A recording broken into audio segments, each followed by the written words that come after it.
So Tom, I want to thank you for coming and developing some e-learning training modules to share with the restoration industry with your many years of experience and knowledge. So thank you for coming out.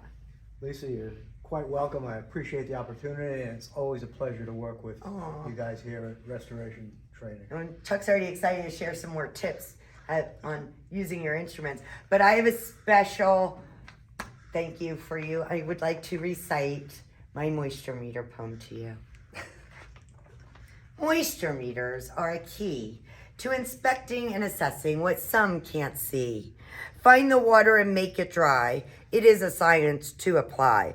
As Chuck would say, know your materials. Control the environment and be managerial.